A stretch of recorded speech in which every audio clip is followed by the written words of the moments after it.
because these are these. And we're back. Great. Ready for these squat? Yeah. All right. So, here's the next video. So this is actually, if we can pause it for half a second. I found this video. 2 SLPs had put together this about something called, I didn't even know the name of it, momentum strategy, and it's just another way to support someone using a communication device. They did kind of gear it more at, like they said, your classroom and all that, so it's geared more at teachers, but I think it's helpful for anyone. So a very simple modeling technique. The way this works is that the partner makes 3 statements to the child before asking a question or expecting a response in return. For example, getting ready for breakfast, you might touch the child's device and say, I want milk. So you're going to touch the symbol for I, you're going to touch the symbol for want, and you're going to touch the symbol for milk. So you're talking with the child's communication device. Now this doesn't mean be quiet. You can also use your speech too in conjunction with using the device. All right, once you've said I want milk, then you're going to say I want a sandwich and I want a napkin, using the device to talk at the same time that you're speaking. Once you've made 3 statements, then you can ask your student, what do you want? And then you're going to pause and wait for the child to formulate a response. Another example might be talking about what you did this morning. You could say, I go office. Again, using the child's communication device. You're touching I, touching go, and touching navigating and touching office. Then you might say, I go cafeteria, and maybe I go Mrs. Smith's room. Once you've made your 3 statements, then you can ask your student, where did you go this morning? And pause and wait for them to have time to formulate a response. Now our goal is that the student replies to your question using a statement that resembles your models with only natural cues from you. Now during instruction phase, you might be doing you might be giving some cues, but our ultimate goal is that they listen to you and respond the same way that you, with using the same kind of statements that you used with them to begin with. Now, why does this work? Well, the reason I believe it works is that it sets up a natural communication environment. The child's getting to relax and be immersed in the AAC environment of you talking with their device before they're asked to make a response. You're also modeling for them how the response should look, by giving them direction on how to put the words together, how to navigate to the correct type of response, the correct category of response. It works great, so give it a try in your classroom. I'm going to let you watch our friend here talking with an eye gaze device. She's working with Jenna, and Jenna is using the momentum strategy to get her started talking about her day. I'll tell you some things I did today, right? So first, I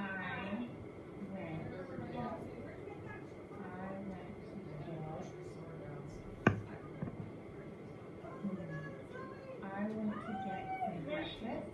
Oh, no vegetables yet. I went to get some breakfast. and I can share these videos with you as well. Tea. You see, she's And saying then 3 things.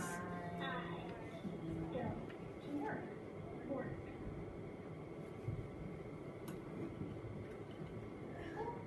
And then I was not sleepy.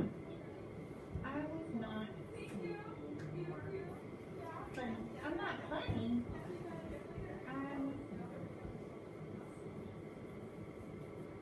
So she was looking for the word sleepy, and There, her I was students not saw the tired. word funny, and she written I not, and the student popped in funny, so she responded to that, and then still found the word tired.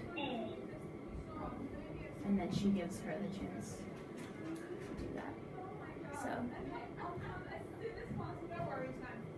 Which is totally the way Sylvie does it if you're talking, especially me. Oh, she I'm going interrupts. slower than Sylvie would go. so And she she'll interrupts. Interrupt which is and fill in, good. which Yeah. is good. Yeah, so you kind of talk through your process, like you're looking for, you're looking for a verb. You're like, oh, I want to say the word sit. It's probably under verbs because we do that, so it's under this green one. So you can really talk through what word you're looking for, and then she can kind of transfer that into her brain the way she wants to map that and remember it. Because you're kind of modeling the thinking process as Yeah. well. Yeah. So, And once she gets it, though, she will, if she knows what you're trying to find, she'll find it before you do, Yeah. usually. Did it count?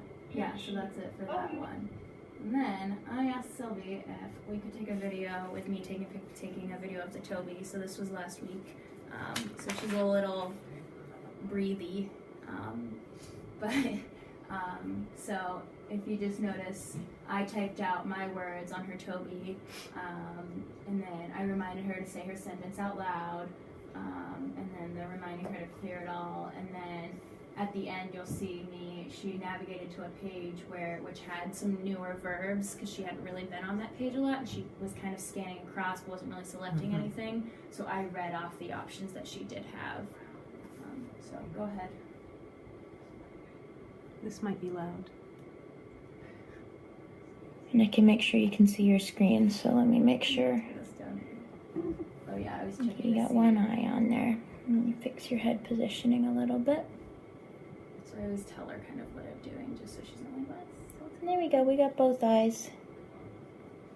A little blinky, but that's okay. Alright, is there anything you want to, and verbs, and we'll talk, you want to say? Is there anything?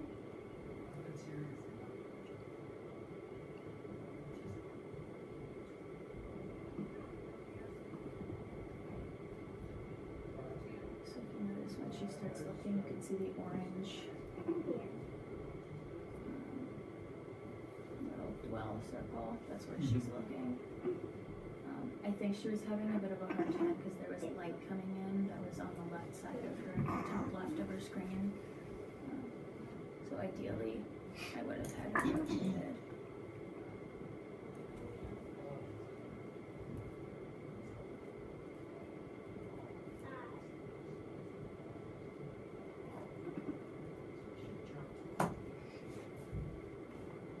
Just turn your volume up a little bit.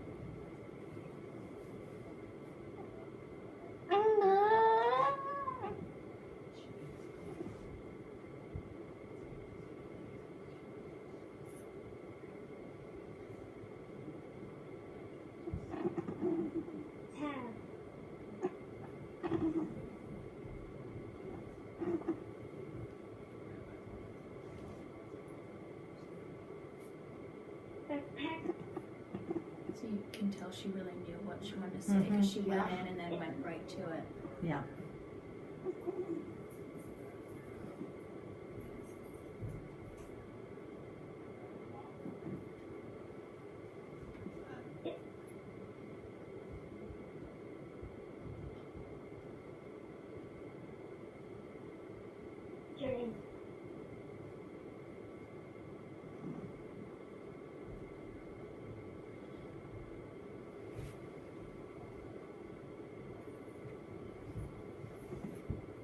And she's still learning to use the back button as she goes in, or like to navigate. She's gotten much better at kind of navigating through her pages, and realizing if the word isn't on the page to go somewhere else. Sorry, I got blurry. Okay, make sure you say your sentence out loud, okay?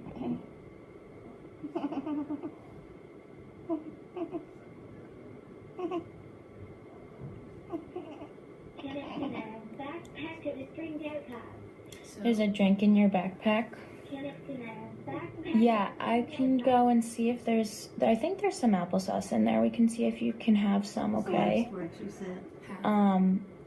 And remember, when you've said it all out loud, we clear it. Okay, so we'll clear it. And since you were on your verb page, I can bring you back to your verbs page.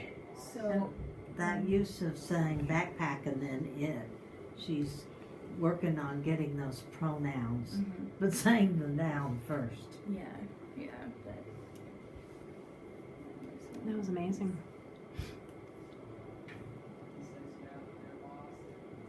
And just out of curiosity, was there So you're on your something have in her page. backpack? And there's take, Okay. I wanted something. give, No, but I- carry, find, get, have, pick, buy, use. Okay? Because I know you haven't seen this page that much. So the one thing, I don't know if you guys noticed, but I didn't put any filler words in between. I didn't say pick and use and, just saying the word and pointing to it. And even if she's not necessarily looking at it, I've noticed that she still picks up because, you know, She listens. she listens a lot. Mm-hmm.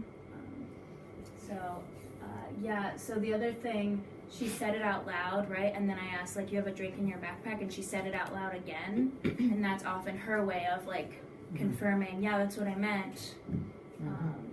So if I really wasn't sure, like, if there were actually two different things she was possibly saying, I might go to her yes-no page, or I might ask her to clarify more. With the yes-no, it's kind of tricky because maybe the two things I think she's saying, she's actually saying a third thing, and then I ask her and she goes, no, no, no, no, no, like, so I often can just ask her to clarify a little bit more if I don't understand, but she's been putting 2 or 3 words that give enough context, like the backpack and the drink, that really pull together what she's actually talking about. So one last video I have for you guys. Cat is when she's modeling, putting in some of those small words like to and things like that. But we're not expecting Sylvie to do that. Just gonna Abby, that's her daughter. Oh. In case you haven't seen it. So I had asked Sylvie what instrument she wanted to play since we knew Marcy was going to show up. So again, I scanned through the applicable options and then you'll see what she does. So.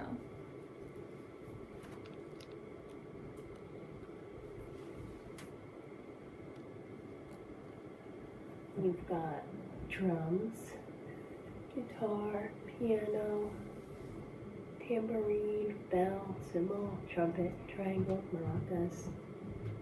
Oh yeah, there's guitar. I was gonna say, wait, no guitar. There it is. Yeah, it's choir. Music video. Music video. You wanna watch a music video? Yeah, we can make a See video how of she your looked music. at me We could do to that. confirm. So that's another way that she confirms.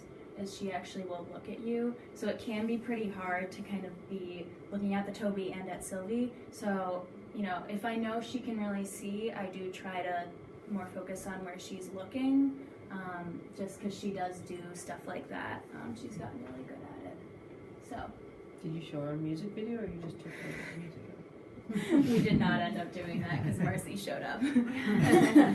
So since we watched those videos, we're almost done, I promise. I won't keep you too much You're longer. doing great. Yeah. So some numbers I want you guys to think about. I found these in an article by James Weston, some research. So go ahead and do one more. So a child by 18 months has been exposed to 4,380 waking hours of oral language. An AAC communicator exposed to 4 times a week for 30 minutes, which is about how much time Sylvie has in speech, would take 42 years of that to have the same level of exposure as an 18-month-old to their AAC system. 2 more statistics. A child using speech will demonstrate language competency around 9 to 12 years of age, so Sylvie's age, having been immersed and practicing oral language for 36,500 hours. An AAC communicator exposed to 4 times a week for 30 minutes would take 350 years to have the same level of exposure to their AAC system. So, what can we take from this? Modeling on the device just during speech sessions is not enough. It has to become a regular practice for everyone. You know, she gets exposure to her device, but we also have to support her by using her device and saying our words with her device so that she can get that 36,500 hours of practice. So, keeping these numbers in mind and how much time you actually spend with Sylvie, how many times per day or week can you commit to modeling something on Sylvie's Tobii? So right now I probably model like maybe 10 phrases all day, and I spend a lot of time with her. So my personal thought is that I should at least bump that up to like 25, right? I have to keep saying things I'm saying to her with her Tobii in addition to my speech. Someone who might be checking in with her, once a day, you might, it might be good to commit yourself to every day I'll say something to her on her Tobii or in her low-tech system that I just put together. So I'm actually going to grab that and show it to you. So if you don't have the Tobii, I have just put together, almost finished, I actually just have to print and put them in, a low-tech system. It's the size of half a page. It has all of the words she has, and it's organized in the same way. And even though she can't select on here, if you were to say, you saw her and you wanted to just say, hi, how are you? You go, oh, quick phrases. I'm going to flip to quick phrases, which isn't in here. Hi, and, say, hi, Sylvie. And then you could go back to questions and go, questions. How are you? It's as simple as that, but giving her exposure to these icons and these words and knowing it's the same location. So just knowing, this is where it is. If you don't have the Tobii, I'm going to plan on trying to just keep this with her at all times at school, keeping it next to her at home. So if she doesn't have this, or for whatever reason, even though she can't make selections on here, at least she can see it and get that information, get that receptive language. So then when she does have the ability to make selections, it's already in her brain. She just has to do it.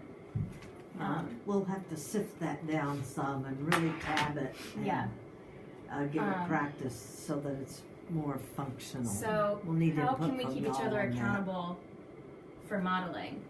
That's not my area of expertise, so maybe if someone else has some ideas, that would be helpful. Right now, or if we want to maybe talk about it and brainstorm.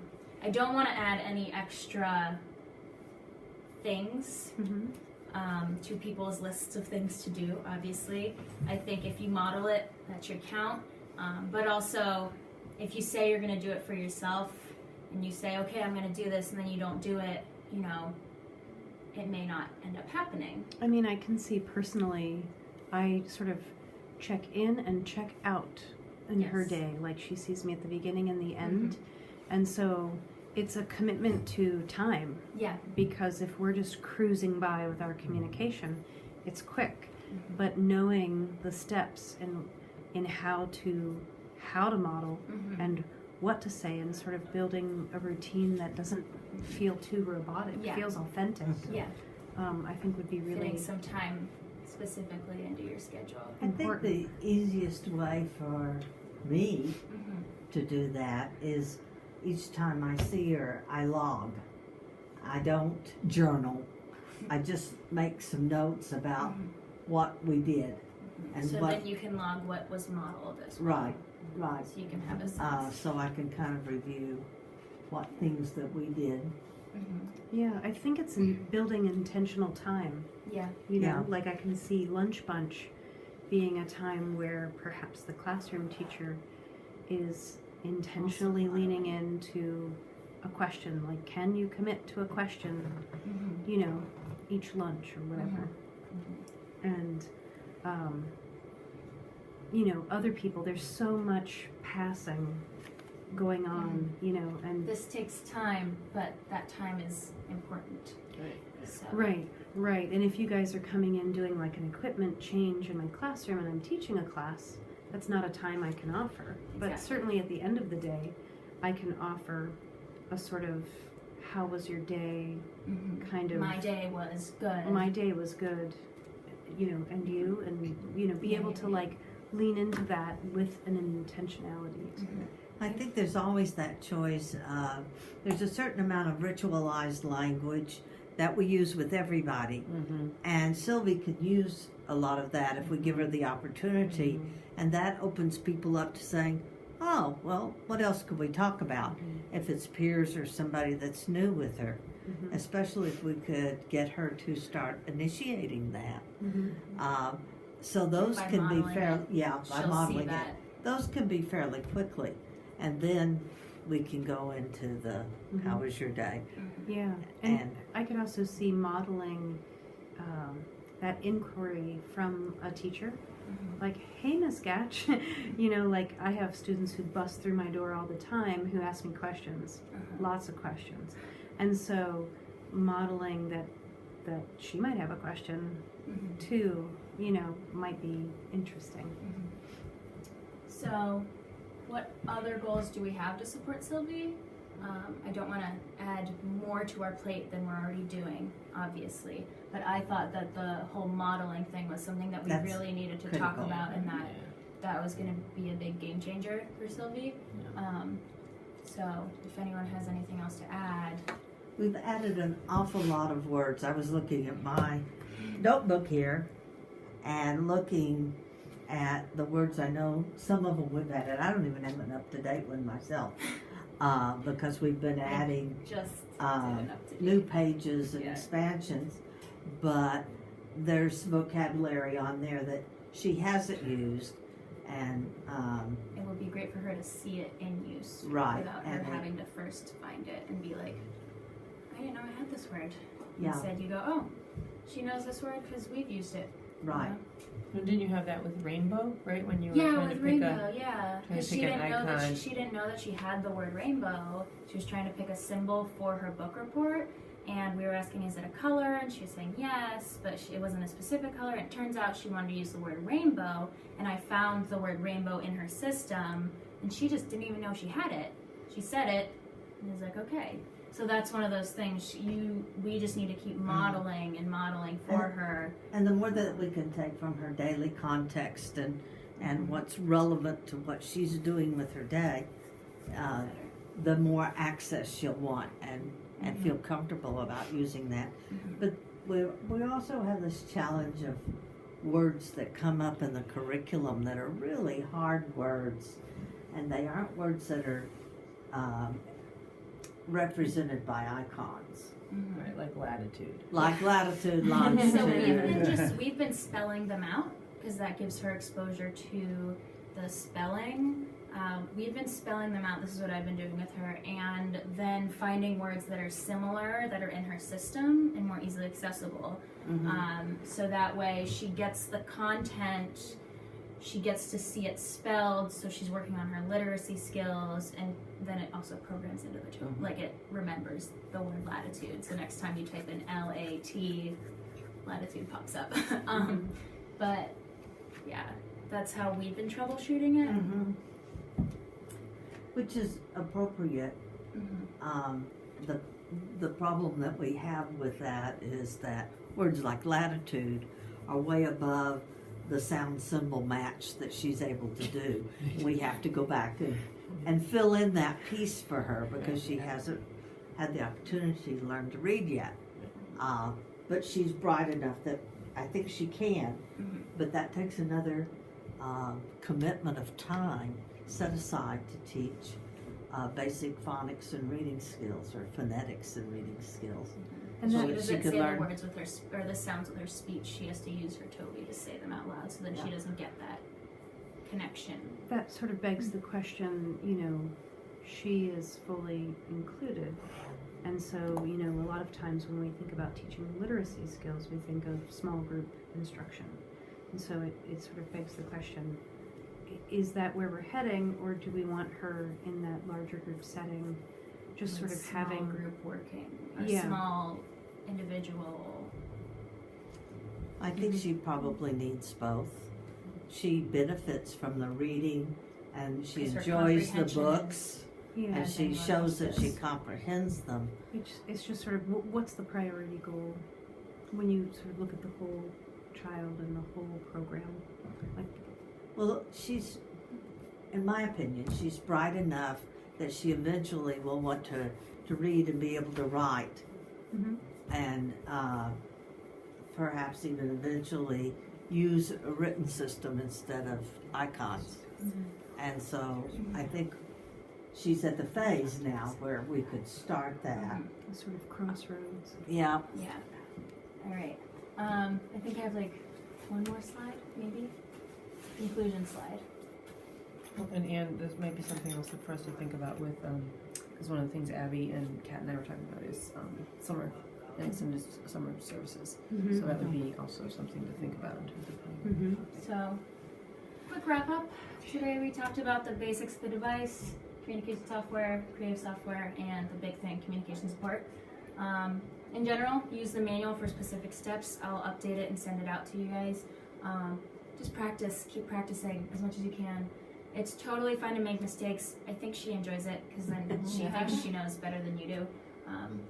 So say your words on Sylvie's Tobii whenever you can. Obviously don't tell her what to say. Presume competence. She knows what she's doing. She's smart. She's really smart. So just keep on doing that and give Sylvie as many opportunities as you can to communicate. And I think that's it. Yay, There's one more slide with a really Nice cute job. picture Oh of wait, let's Sylvie. bring it on home with a Yes. nice slide. Oh, there's questions, but if you have Yeah. There we go. Thanks, Kat. questions.